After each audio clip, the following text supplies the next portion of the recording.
दोस्तों नमस्कार, सुप्रभात, गुड मॉर्निंग, जय श्री कृष्ण। मैं आपका प्रिय दोस्त महीप सिंह राठौड़। मेरे चैनल में आपका स्वागत है, अभिनंदन है। दोस्तों आज का अपना विषय रहेगा कि कक्षा 1 से 8 के विद्यार्थियों के सर्वांगीण विकास, अध्ययन निरंतरता एवं शैक्षिक उद्देश्यों की प्राप्ति हेतु जो विस्तृत दिशा निर्देश जारी किए गए हैं निदेशक महोदय द्वारा, उससे संबंधित रहेगा। इसमें सत्र 24-25 के अकादमिक सत्र के विभाग के क्या विजन है, क्या दिशा निर्देश हैं दोस्तों, और कक्षा 1 व 2 के लिए अकादमिक प्लान क्या रहेगा, क्या कैसे इनको प्रथम 3 माह की कार्य योजना क्या है, कैसे वर्कबुक आएगी, किस प्रकार इनकी वर्कशीट है, कहाँ से आप डाउनलोड करनी होगी, और कैसे इनका अध्ययन का तरीका रहेगा, क्या टाइम समय सारणी रहेगी, और फिर इसकी बेसलाइन आकलन दोस्तों कैसे होगा, सभी कक्षाओं का किन किन विषयों का करना होगा, और वर्कबुक में क्या सिखाना होगा, उपचारात्मक शिक्षण क्या होगा, और रचनात्मक आकलन कैसे होगा, पुनः शिक्षण क्लासेस कैसे लगेगी, और रीडिंग पीरियड है वो कब कब निर्धारित किए गए हैं, और इससे संबंधित सारी चीज़ें में क्या पीओ का दायित्व होगा, क्या शिक्षण संस्थान का दायित्व होगा, इसमें निदेशक संयुक्त निदेशक स्तर पर क्या दायित्व होगा, इससे संबंधित सभी चर्चा दोस्तों अपन करेंगे। आप मेरे वीडियो पर नए हो, मेरे चैनल पे नए हो दोस्तों, तो लाइक शेयर सब्सक्राइब ज़रूर करें ताकि ऐसी महत्वपूर्ण सूचना आप तक तुरंत पहुँचे। तो दोस्तों जैसे स्क्रीन पर आपको दिखाई दे रहा है दोस्तों, ये निदेशक माध्यमिक शिक्षा का आदेश है, और इसमें लिख रखा विषय देख लो दोस्तों। लिख रखा है यहाँ कि कक्षा 1 से 8 तक के विद्यार्थियों के सर्वांगीण विकास एवं निरंतरता एवं शैक्षिक उद्देश्यों की प्राप्ति हेतु विशेष दिशा निर्देश हैं ये। इसमें क्या क्या प्रमुख बिंदु रहेंगे उसके बारे में अपन चर्चा करेंगे दोस्तों। तो इसके विज़न क्या है दोस्तों, देखो ये इसका विज़न क्या है, ये आप यहाँ पर देख सकते हो कि विभाग के राजकीय विद्यालयों की गुणवत्ता में सकारात्मक सुधार करना, और विद्यार्थियों के लर्निंग लेवल को उनकी कक्षा स्तर के अनुरूप करना, यानी सीखने के स्तर को कक्षा के अनुरूप करना, आसान व आनंददायी शिक्षण के माध्यम से अध्यापन को रुचिकर बनाना, राष्ट्रीय शिक्षा नीति के कार्यान्वयन के लिए राजस्थान को एक मॉडल राज्य के रूप में स्थापित करना। तो ये दोस्तों महत्वपूर्ण है कि जो शिक्षा नीति 2020 है उसके रूप में राजस्थान को एक मॉडल राज्य के रूप में बनाना है, इसलिए शिक्षा नीति के वर्तमान शिक्षा नीति के तहत बनाया गया है दोस्तों। राष्ट्रीय स्तर पर शैक्षिक परिणामों और शैक्षिक प्रशासन के नवीन आयाम स्थापित करना। तो इनके विस्तृत दिशा निर्देश कक्षा 1 व 2 के लिए दोस्तों क्या हैं, जैसे ये नीचे दे रखे हैं अकादमिक प्लान क्या हैं। तो NEP 2020 के अनुसार इन कक्षाओं के विद्यार्थियों में मुख्य बुनियादी साक्षरता एवं संख्या ज्ञान, यानी जो FLN है, बुनियादी साक्षरता एवं संख्या ज्ञान के लक्ष्यों की पूर्ति कराना है, जो कि FLN की संबंधित इन अध्यापकों को जो 1 से 8 तक पढ़ाते हैं, FLN की ट्रेनिंग भी दोस्तों दी जाती है। इसके अनुसार विद्यार्थियों को पढ़ने लिखने व समझने में समझ बनाना तथा संख्याओं की पहचान, गिनती व बुनियादी गणितीय संक्रियाओं में 2026 से 27 तक दक्ष बनाना है, यानी इन सभी चीज़ों में पढ़ना लिखना, और ये दोस्तों जैसे जिसको अपन कहते हैं संख्या ज्ञान होना, सामान्य गणित की प्रक्रिया, जोड़ बाकी गुणा भाग या अन्य क्रियाएं, वो इनमें दक्ष बनाना है। पहली से दूसरी कक्षा के लिए ये पहला बिंदु है। और दूसरा बिंदु यहाँ पर दोस्तों दे रखा है, इसके साथ भी इनका उद्देश्य ये सुनिश्चित करना है कि कक्षा के सभी विद्यार्थी कक्षा 3 में क्रमोन्नत होने से पूर्व पढ़ने लिखने व संख्या ज्ञान के कक्षा स्तर की दक्षता से सक्षम हो, अर्थात कक्षा 1 व 2 के विद्यार्थी कक्षा 3 में क्रमोन्नत होने से पहले इन चीज़ों में दक्ष होने चाहिए, पढ़ने लिखने व संख्या ज्ञान में दोस्तों। तो ये प्रमुख उद्देश्य इसका है। इन उद्देश्यों की पूर्ति के लिए कक्षा 1 व 2 के शिक्षकों द्वारा निम्नलिखित कार्य किए जाने। इस उद्देश्य की पूर्ति के लिए दोस्तों शिक्षकों को क्या क्या कार्य किया जाना है, इससे संबंधित ये जो नीचे कार्य दे रखे हैं।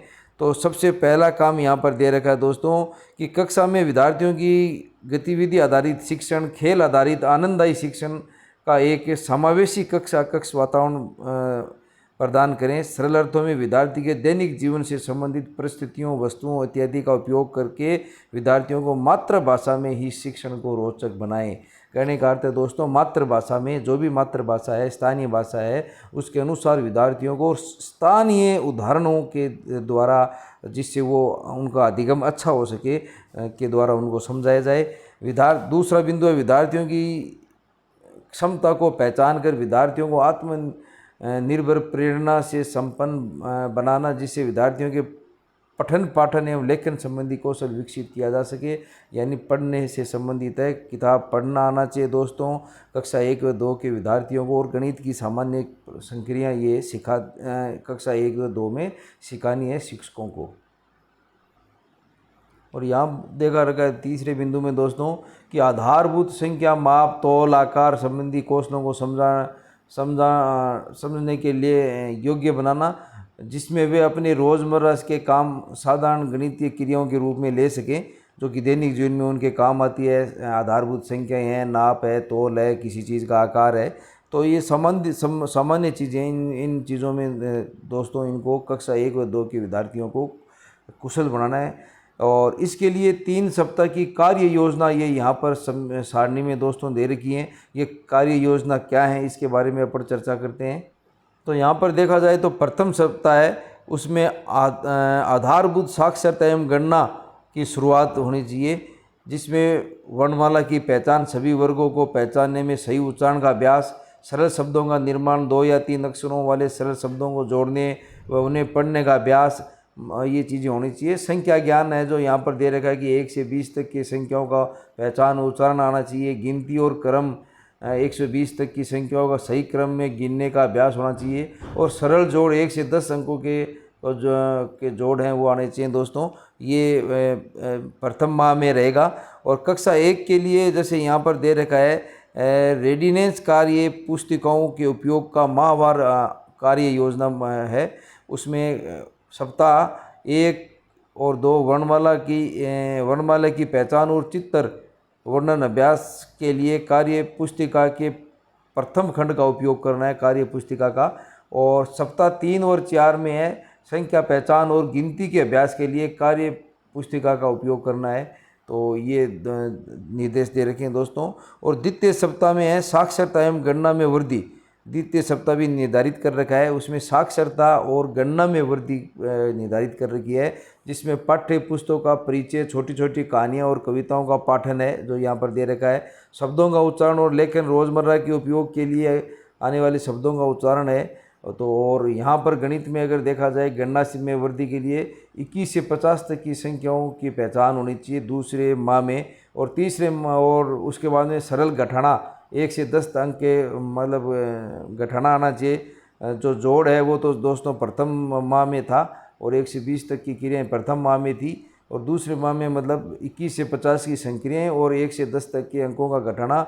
और गणितीय खेल, गणितीय कौशल को मज़ेदार बनाने के लिए खेल और गतिविधियाँ हैं, वो ABL किट आया हुआ है, उसके माध्यम से दोस्तों आपको करवानी है। उसके बाद में नीचे कक्षा 1 के लिए स्कूल रेडीनेस कार्य पुस्तिकाओं के उपयोग का माहवार कार्य योजना ये है, जिसमें बता रखा है यहाँ पर कि क्या क्या करनी है। तो उसमें भी अगर देखा जाए तो सप्ताह 1 व 2 पाठ्य पुस्तक सामग्री का परिचय और शब्दों का उच्चारण और अभ्यास के लिए कार्य पुस्तिका का दूसरा खंड। तो प्रथम खंड तो दोस्तों यहाँ पर दे रखा है, यहाँ पर प्रथम खंड यहाँ है, और ये दूसरा खंड का उपयोग अपने दूसरे माह में करना है। और सप्ताह 3 व 4 में संख्या पहचान और सरल गणितीय क्रियाओं के लिए कार्य पुस्तिका का प्रयोग करना है। यानी इसमें सप्ताह 3 व 4 में ये गणित से संबंधित संक्रियाओं के लिए रहेगा, और सप्ताह 1 व 2 है वो दोस्तों भाषा व साक्षरता के लिए रहेगा। तो ये द्वितीय माह में भी सप्ताह भी दोस्तों यहाँ पर बांट रखे हैं कि पहले सप्ताह में, दूसरे सप्ताह में शिक्षकों को क्या करवाना है, तीसरे और चौथे सप्ताह में शिक्षकों को क्या करवाना है। तो इस प्रकार ये कार्य का विभाजन पूरा कर रखा है।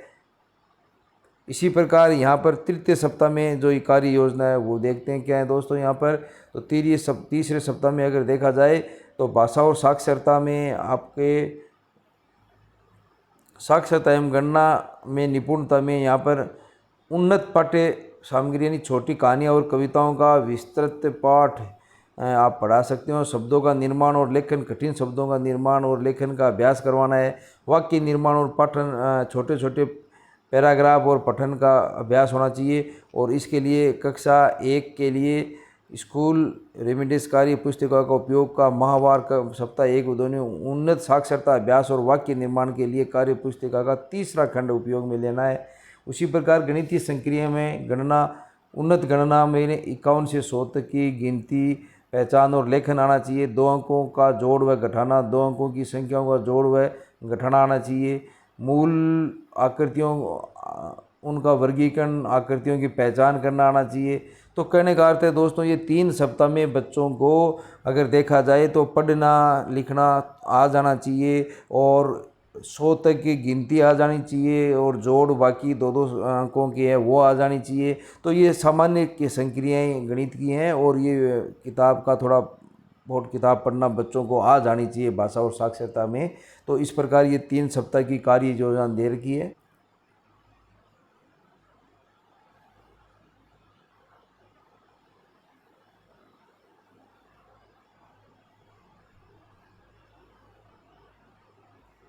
तो यहाँ पर दोस्तों देखा जाए तो यहाँ पर कक्षा 3 से 8 तक के विद्यार्थियों के लिए शिक्षकों द्वारा नियमित अध्ययन के साथ साथ विद्यार्थियों द्वारा सीखी गई विगत कक्षाओं की ट्रैकिंग यानी बेस लाइन आकलन कराया जाना है। इसके आधार पर विद्यार्थियों को रेमिडिएशन देकर 8 ग्रेड लाना है, यानी रेमिडिएशन क्लास यानी एक्स्ट्रा उनको पढ़ाकर और उनको बच्चों को अलग से पढ़ाकर और उनको उस क्लास एट द ग्रेड यानी उस क्लास के बराबर लाना है जिस क्लास के स्तर के हैं।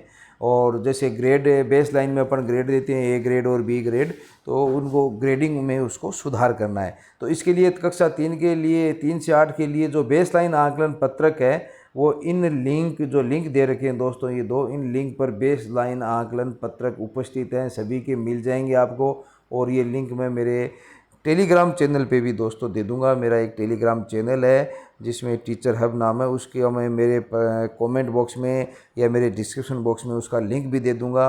वहाँ पर ये आपको सभी ये जो लिंक है वो मिल जाएंगे और जहाँ तक हो सकता है इनके पत्रक भी वहाँ पर मिल जाएंगे आपको। तो बेस लाइन आकलन के विद्यार्थी प्रदर्शन रिकॉर्ड का शिक्षकों द्वारा संधारण करना है, ऑनलाइन डाटा एंट्री नहीं करनी है।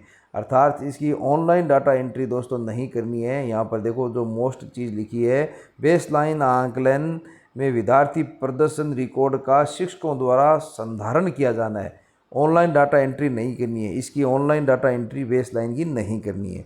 विद्यार्थी के बेस लाइन आकलन के परिणाम के आधार पर शिक्षक विद्यार्थियों के विषय में यह जान पाएंगे कि विद्यार्थी को कक्षा स्तर तक लाने के लिए कितना प्रयास करना है। तो इसमें सभी को जो पत्रक हैं बेस लाइन के वो फाइलें बनाकर और अलग से रखना है।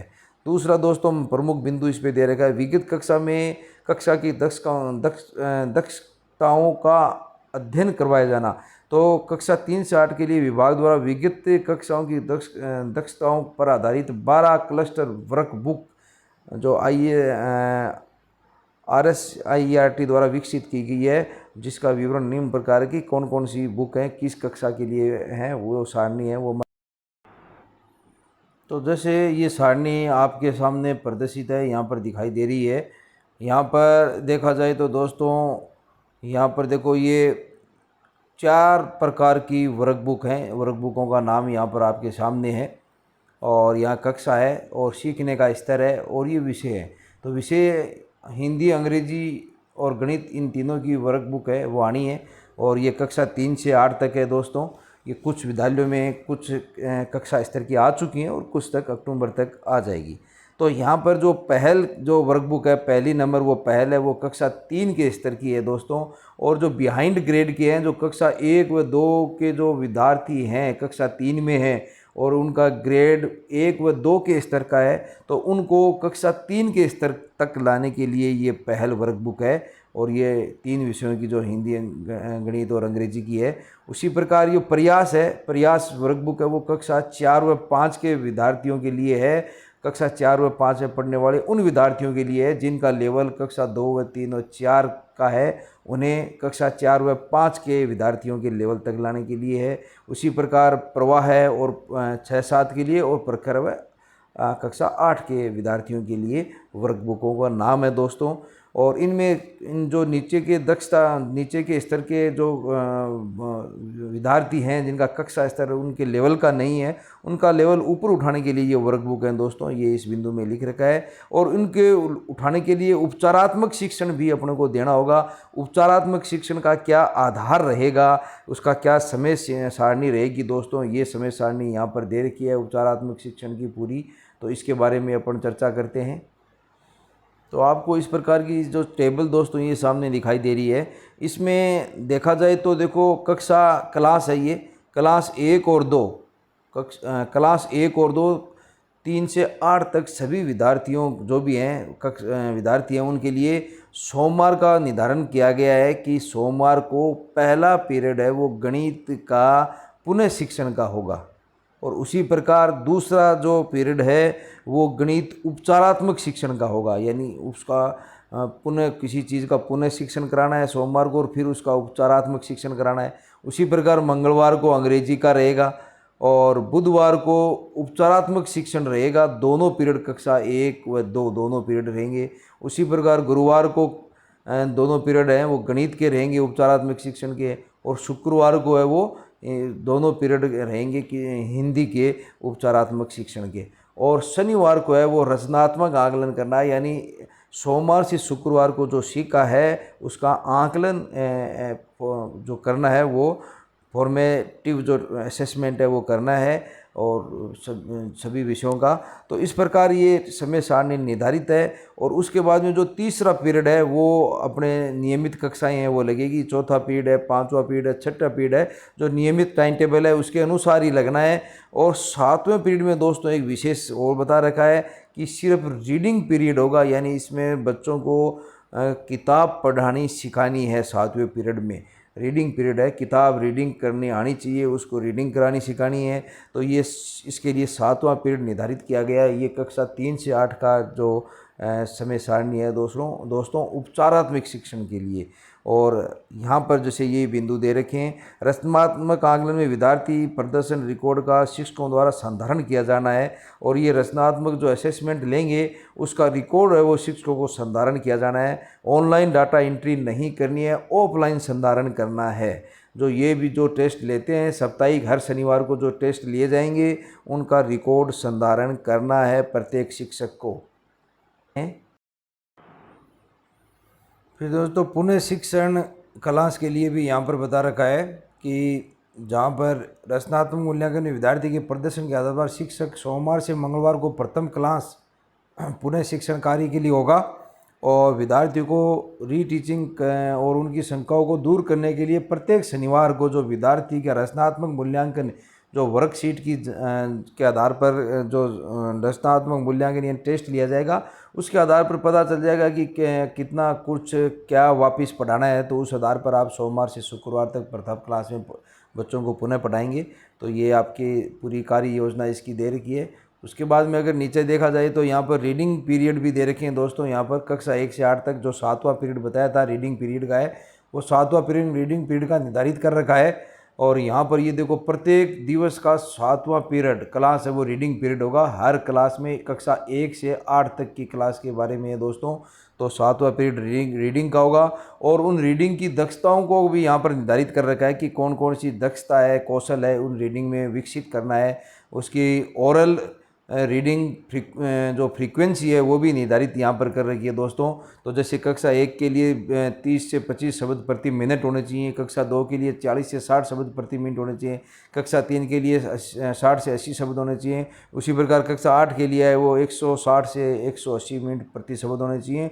और इनका कठिनाई का स्तर भी धीरे धीरे जो शब्दों का है जो वो थोड़ा थोड़ा बढ़ रहा है दोस्तों यहाँ पर। और यहाँ पर देखो विभिन्न साहित्यिक और गैर साहित्यिक पाठों को समझना, उनका विश्लेषण करना और सटीक सारगर्भित उत्तर देना तक है।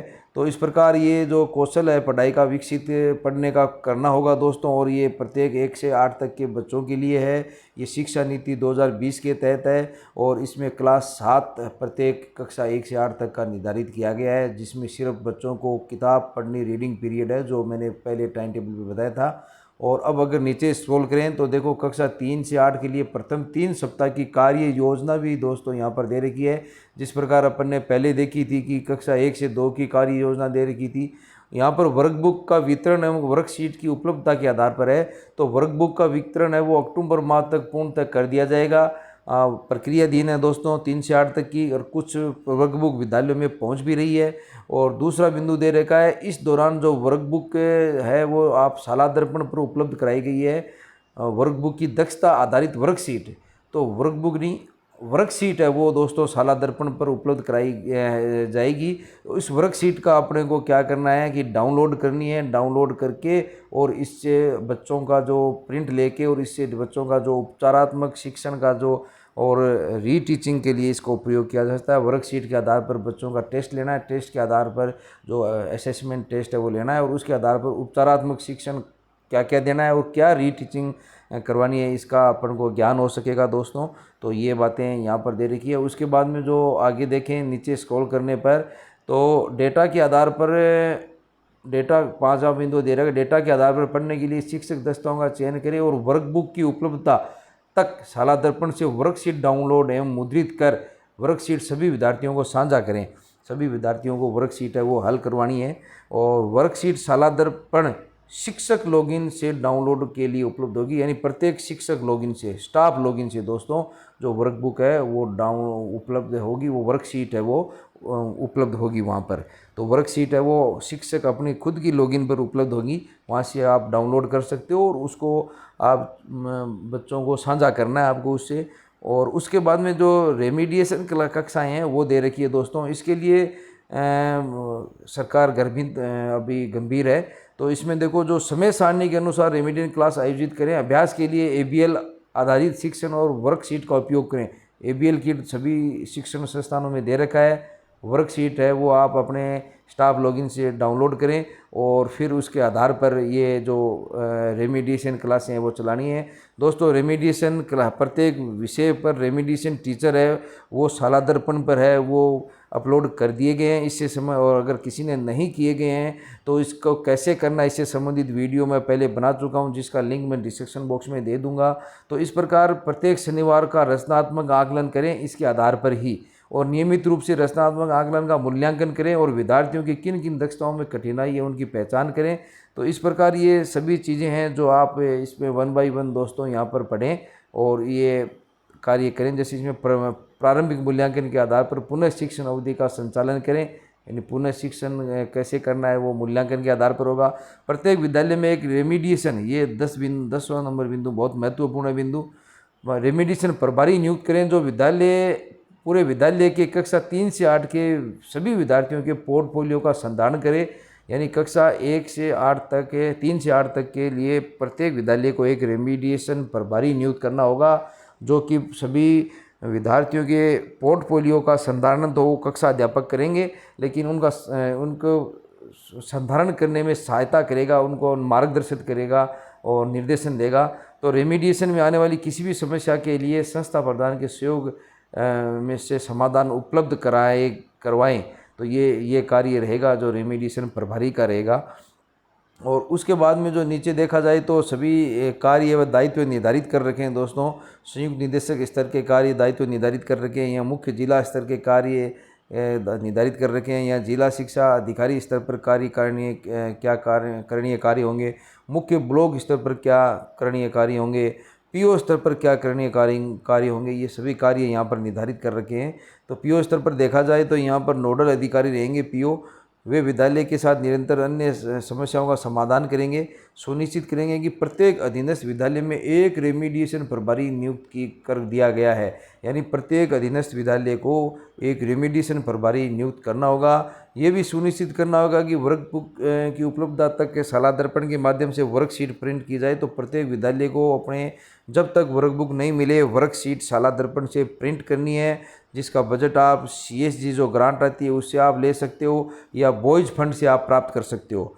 तो रिकॉर्ड रख रखाव मुद्रण बिलों के वर्कशीट उपयोग रिकॉर्ड बनाए रखें, ताकि यदि आपको बिल अपलोड करने के लिए कहा जाए तो ये संधारित हो। यानी वो आपको रिकॉर्ड है, इनको संधारित आपको करना है सभी स्तर के इसमें। और फिर अगर शिक्षण नियमित रूप से स्टाफ समीक्षा बैठक आयोजित करें तो उसके शिक्षण प्रगति पर चर्चा करें। और उसके बाद में अगर संस्था प्रदान पर करणीय कार्य देखें तो देखो यहाँ पर दोस्तों संस्था प्रदान के भी प्रत्येक विद्यालय के क्या क्या कार्य करने हैं। तो एक रेमिडिएशन प्रभारी नियुक्त करना है जो पूरे विद्यालय में के कक्षा 3 से 8 के सभी विद्यार्थियों के पोर्टफोलियो का संधारण करे तथा रेमिडिएशन से संबंधित संपूर्ण गतिविधियों के संचालन में मार्गदर्शन हेतु उत्तरदायी होगा। वो प्रभारी ही उत्तरदायी होगा और उसके ही दिशा निर्देश में ये जो गतिविधियां हैं सारी रेमिडिएशन से संबंधित संपूर्ण गतिविधियों का संचालन करेगा और पोर्टफोलियो का संधारण भी वो करवाएगा। दोस्तों जो प्रभारी होगा वो सभी प्रधानाध्यापक प्रधानाचार्य ये सुनिश्चित करेंगे विषय शिक्षकों की मैपिंग शाला दर्पण पर अपडेट होनी चाहिए। जो रेमिडिएशन के विषय में शिक्षकों की मैपिंग है वो अपडेट होनी चाहिए। इससे संबंधित वीडियो मेरा बनाया हुआ है, मैं लिंक पर डाल दूंगा, आप देख लो कैसे मैपिंग करनी है। अगर नहीं किए तो दोस्तों तुरंत कर दें। उसके बाद में रेमिडिएशन प्रभारी के जो कार्य हैं वो यहाँ पर दे रखे हैं। ये भी प्रमुख है कि रेमिडिएशन प्रभारी ये सुनिश्चित करे कि उपचारात्मक शिक्षण से संबंधित सभी संचार व पत्र इत्यादि सभी शिक्षकों के साथ साझा किया जाए। उपचारात्मक शिक्षण के दिशा निर्देश, पिटारा के उपयोग, शिक्षक ऐप, पीटीएम के संचालन और अन्य महत्वपूर्ण दिशा निर्देश आदि से स्वयं की अच्छी तरह से परिचित हो तथा अपना संस्था के समस्त अध्यापकों भी इसके उपयोग के लिए प्रोत्साहित करें। सभी शिक्षकों को शैक्षिक दिशा निर्देशों से परिचित कराएं तथा उन्हें वर्कशीट चयन, सुधार, वर्कबुक उपयोग, विद्यार्थियों की पढ़ने की प्रभावशीलता यानी रीडिंग इन्फ्लुएंसी और बोधन क्षमता के विषय में जानकारी देवें। साथ ही कक्षाओं में गतिविधि आधारित शिक्षण के उपयोग के लिए प्रोत्साहित करें। तो ये जो तीन जो उपयोग दिख रहे हैं ये तीनों के तीनों दोस्तों इसके रेमिडिएशन प्रभारी के कार्य होंगे। तो इस प्रकार ये सभी दिशा निर्देश हैं वो दे रखे हैं दोस्तों। ये निर्देश माध्यमिक शिक्षा के आदेश हैं तो इनकी पालना करते हुए इसके आधार पर ही शिक्षण कार्य करवाए जाए। धन्यवाद दोस्तों, मैंने आपकी एक वीडियो में सहायता की है। और भी अगर समस्या हो तो आप मेरे कमेंट बॉक्स पे मुझसे जान सकते हैं। धन्यवाद। आपका प्रिय दोस्त महीप सिंह राठौड़।